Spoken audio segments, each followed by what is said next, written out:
Well, we are in a message series called Behind Enemy Lies, where we've been taking a look at these lies that the enemy uses. These lies that each and every one of us experience them, if not daily, at least weekly.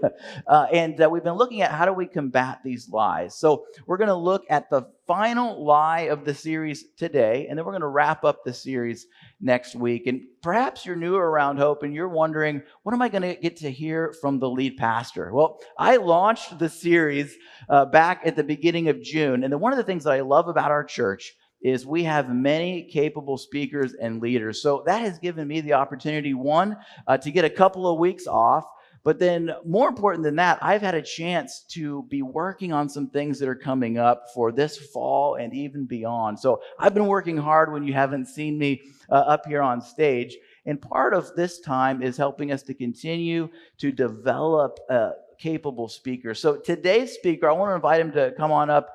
This is Stephen Hayworth. Now, Stephen grew up here at Hope. Stephen is a member of our Antioch Project training program, which means Stephen feels called into vocational ministry. Right now, he works in business. He's the project manager for an entertainment company. He told me that was the simplest way to describe what he does. But he is in the Antioch Project training. He also decided to make a difficult training program even more intense by adding on Antioch Project Immerse. And what that means is that he is working with us in our partner seminary. So he's in the process of earning his Master of Divinity degree right now, as well as training. And he's about to enter into his 5th and final year of training. So the book list, the reading list, the assignment list, it gets a lot more intensive in this final year. So you can be praying for Stephen. But I'm really excited because this is Stephen's very first Sunday morning sermon here in a worship service. He's spoken for our students for a number of times, and I'm really excited for what Stephen has to share with us today. So, Stephen? Thanks, Matt. As Matt said, we've been taking a look at this message series called Behind Enemy Lies, looking at different lies that the enemy tells to get us off track in life and with God, and to damage us and to lead us farther away from God. We've been looking at such fun things as, it's not what I want, it's too hard, I'm too tired, it's not fair, it's not worth it. Have you ever thought any of these? I've thought them all probably in the past week. But today we're going to take a look at this lie of, I'm the only one. And this lie takes some different forms that we are going to look at. But before we do that, there is something that you should know about me that is relevant to this topic. And that is that I am an introvert. When quarantine hit last year, this is what I felt like. I got more home projects done in the first 3 months of quarantine than in probably the previous year. Years ago, I was in Canada helping to get a church started, and that involves talking to a lot of people. I got 1 day off per week, and I had 2 goals for that day off. Goal number 1, do not leave the apartment complex. Goal number 2 was say less than 100 words total. Whether it's to my roommate or someone in the apartment laundry, say less than 100 words total. At this point, some of you get me. Others of you are going, should this guy be the one doing the message on I'm the only one? Seems like that may be more of a bonus than a problem for him. But when Pastor Matt invited me to do a message in this series, I knew that this was one that I could do because this thought has been one that I have had to wrestle with, partially because of the way that God has wired me. So we're going to take a look at kind of what this lie looks like, and then the truth that we can use to counter it. So this lie takes some different forms. One of the first ones is, I'm the only one who feels this way. Now, teenagers, I'm going to talk to you for just a second here. Your parents were once teenagers as well. They have been through some of these same things that you are going through right now. You are not the only one in human history to experience these thoughts. Now, adults, we're not off the hook either. We get into our own thoughts and our own feelings and all this mess going on up here, and we are convinced that if we tell anyone else what's really going on, they will think that we are off our rocker. You know what? They may be right, but I can make a pretty good biblical case that we are all off our rocker just a little bit. That is the result of not living life God's way.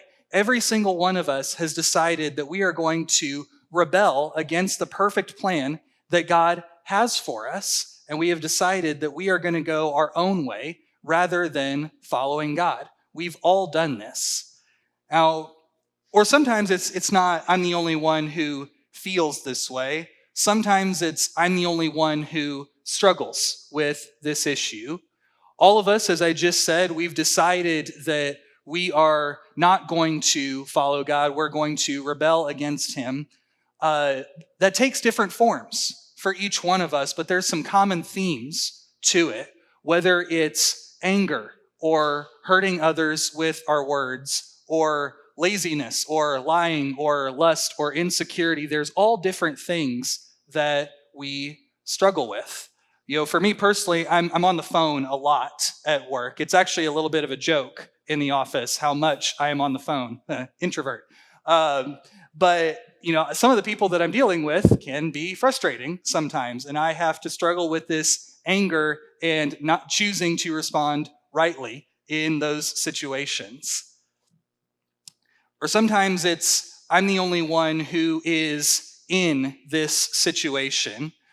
God has put each one of us in different life situations. He's given us our own things that we have to work through, whether it's a medical situation, and you look around and all your friends, they're happy, healthy. They don't have to deal with anything like this. At least not that you can see. Or sometimes it's on the job, and your friends just do not understand what it's like to walk in on Monday morning and have to deal with your boss and do what you do. It's just a level of hard that your friends just do not understand. Or sometimes it's in the home, and your friends, your family, they've got this marriage, this parenting thing down, and you very much do not. Or maybe you're trying to start a family, and for whatever reason, that hasn't happened for you yet. It's really easy for us to get into this comparison thing, which we'll talk about a little bit later, and thinking, I'm the only one who's in this situation. You know, for me personally, this last one of the life situation has been the main one that I've had to struggle with this thought in. Your 20s are your time to grow up, get engaged, get married, start a family, have kids. And for the most part, the people that I grew up with have done just that. That, for whatever reason, hasn't been God's plan for me just yet. And I've really had to wrestle with this thought of, I'm the only one, which is not true at all. We have a young adults group here at Hope. I led it for a year and a half. There's a lot of singles in that group. But even as I'm interacting with all these people who are in that same life stage, there's still this thought that the enemy uses of, yeah, but their situation's not exactly like mine. There's a little bit different. You know, they don't count. And this is how the enemy works. It's this thought of, I'm the only one in this situation, even when it's clearly not true. The facts don't matter. It's about how we feel like we're the only one is what the enemy uses. But why does it matter? So what if we get into this thought of, I'm the only one? You know, this thought has some different dangers to it. The first one that we're going to look at is this thought, compared to all the others that we've looked at, this thought encourages isolation. This thought is isolating compared to all the others. We think that no one understands what we're going through, so we don't talk to them about it, so they don't understand what we're going through, and the gap between us and other people widens. If there's one thing I don't feel like I have to prove after 2020, it's that isolation is not good for you.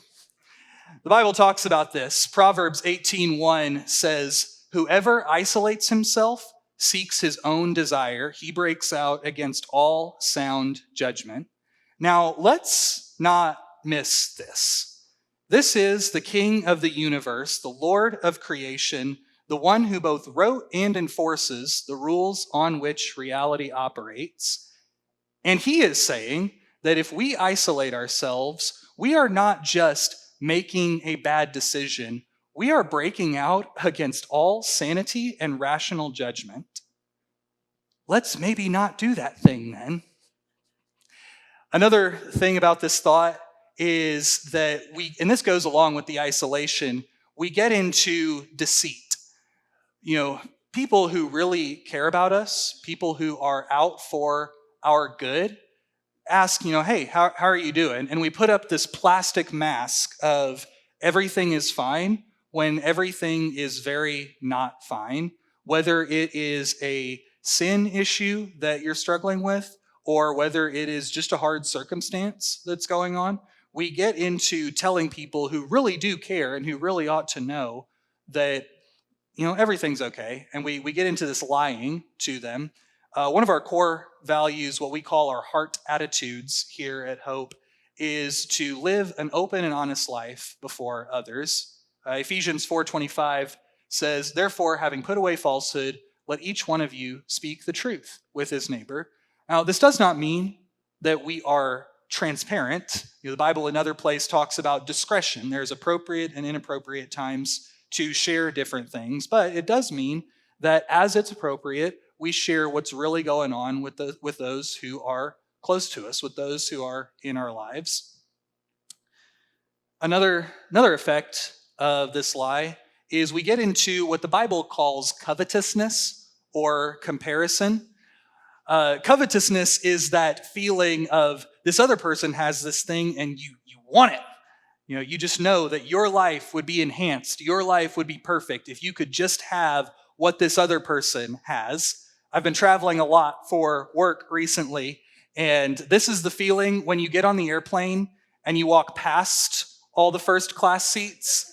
You see all of that leg room that those people have. So it's a minor form of this feeling. We see the comparison thing in the Bible. Jesus is walking with Peter, who's one of his followers, and there's another one of his followers named John walking behind him. And Peter says, well, Jesus, what about him?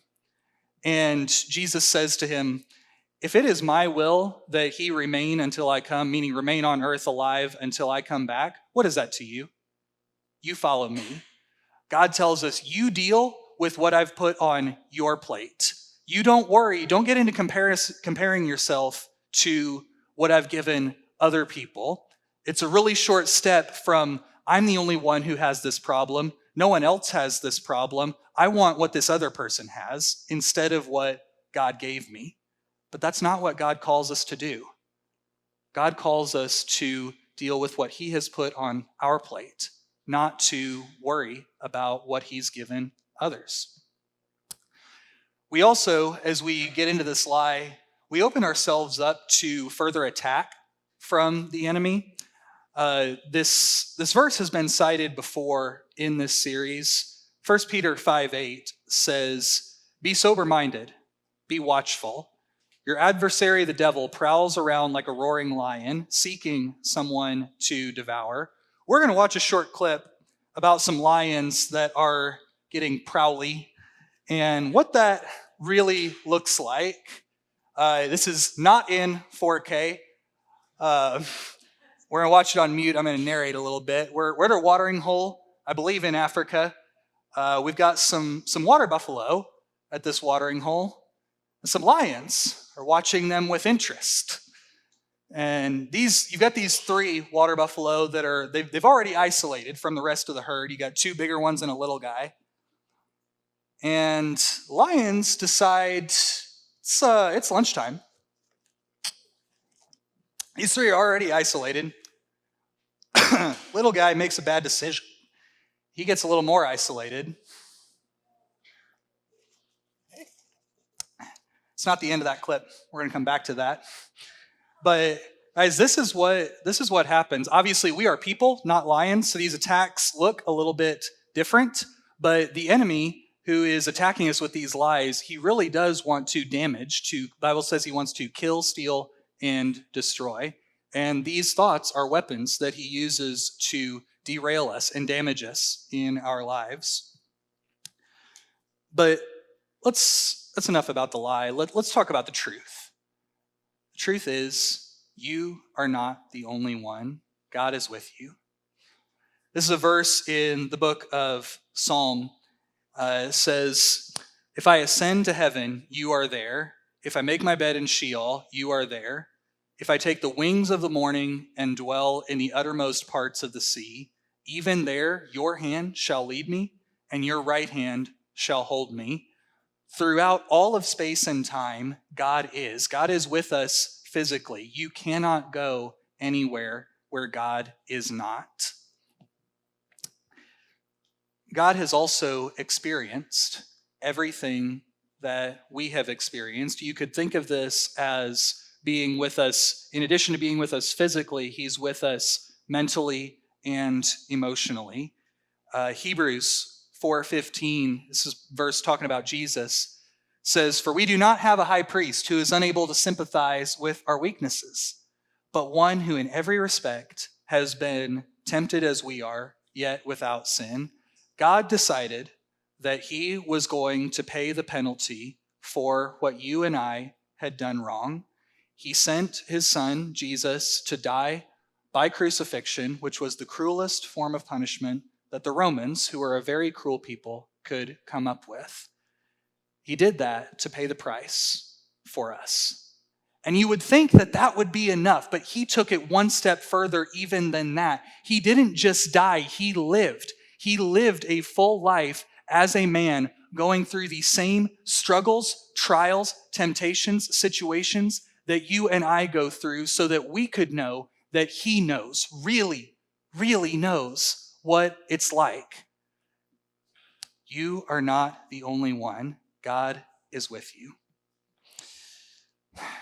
God also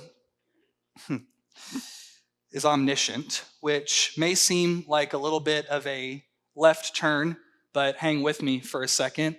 Omniscient is a fancy word for knows everything.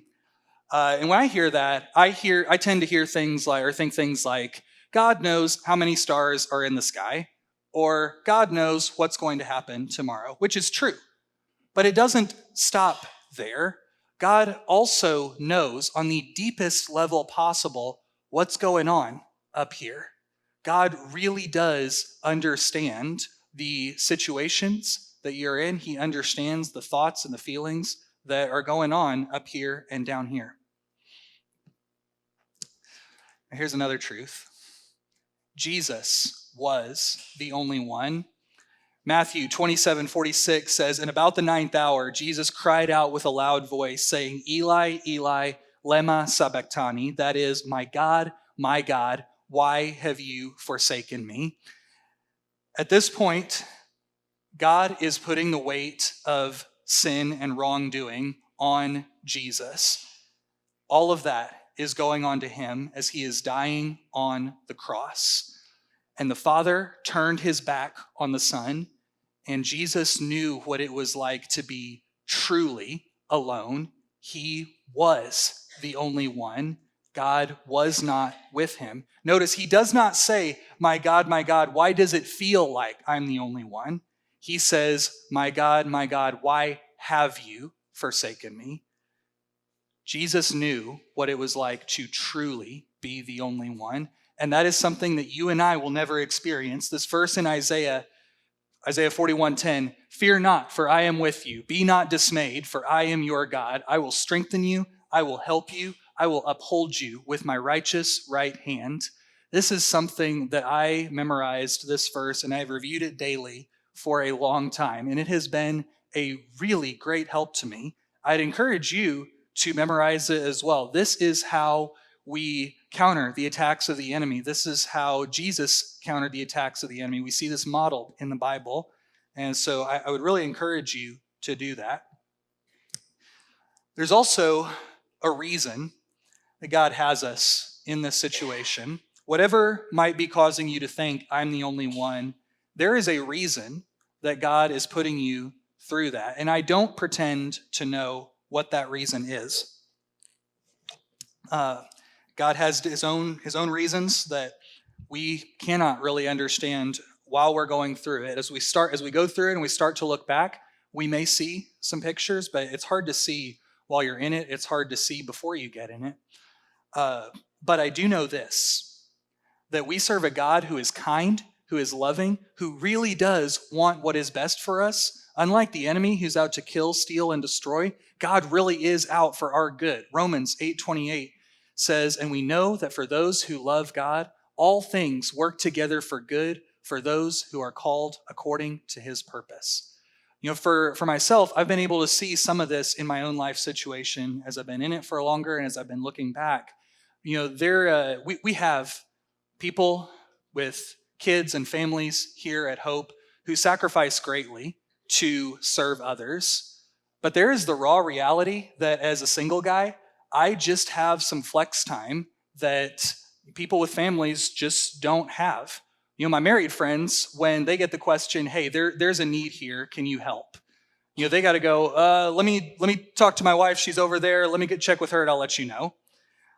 My friends who have a kid, they got to do that. And then they got to think about, okay, when is kid eating? When is kid sleeping? Who is watching kid? There's a whole nother layer of complexity. Even when they really do want to help, there's just less availability. And that's not a bad thing. My friends who have more than one kid, you got to do all that, multiply it, and it's a wonder they get anything done. But I've really seen that God has used this season of life to allow me to bless others and to draw closer to him. And that is something that I'm truly grateful for. And it took me a while to have that perspective, which brings me to this last point.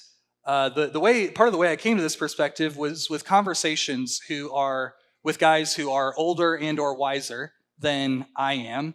And I was able to do that because we have a community of God's people here at Hope, where we're able to talk through, as it's appropriate, talk through things that we're struggling with.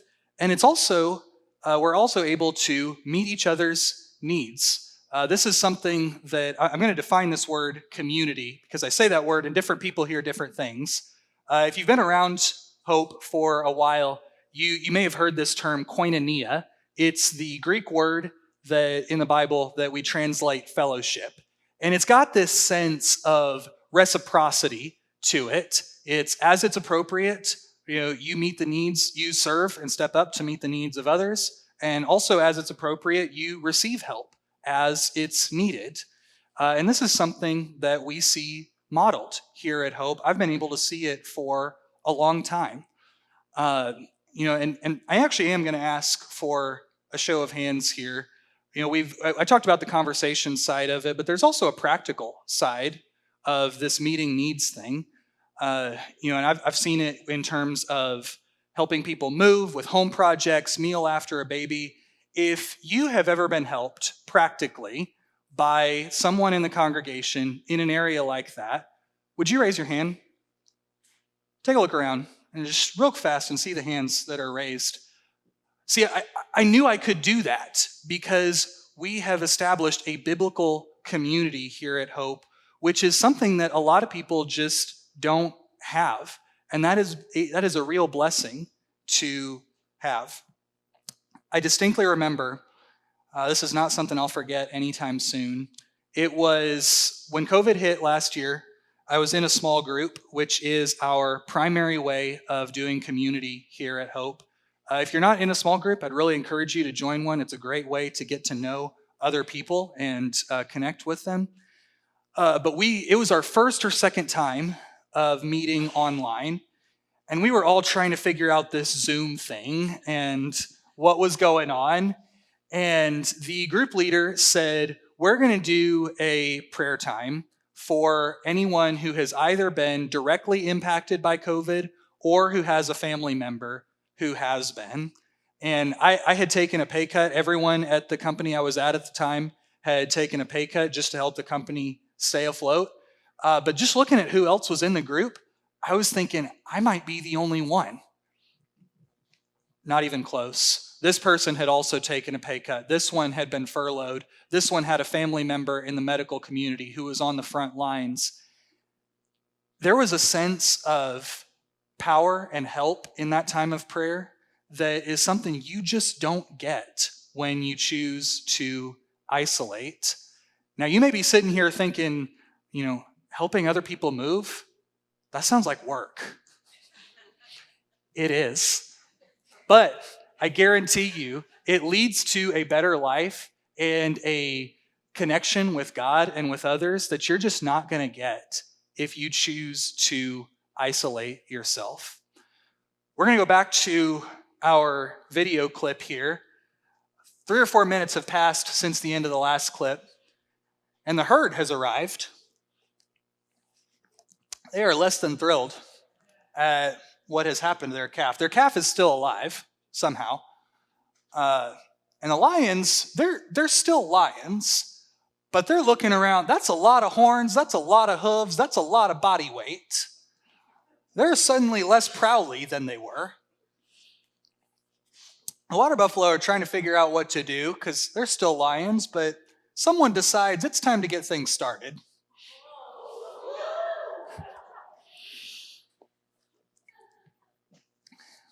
That lion's gone, that lion's gone.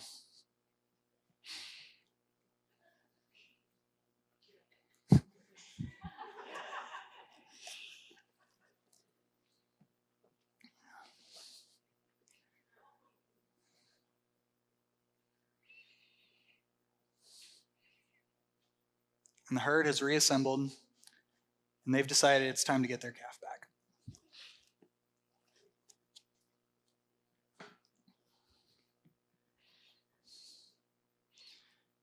You think that calf was glad he had community around him? I know I certainly have been at times. Let's go ahead and pray. Father, thank you for not allowing us to be the only ones. Thank you for not leaving us in our sin. Thank you for sending your Son not just to die, but to live. Thank you, Father, for all that you have done for us. I pray, God, that as we are going throughout our week, that you would help us to engage rightly with you and with those around you who are trying to walk with you. It's in your Son, Jesus Christ's name, I pray. Amen.